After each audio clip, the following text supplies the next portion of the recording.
बुझबो तो माई के दरदिया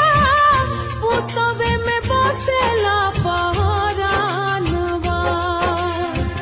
और जी करिले माई पूजिले चरणवा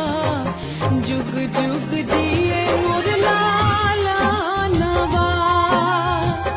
और जी करिले माई पूजिले चरणवा जुग जुग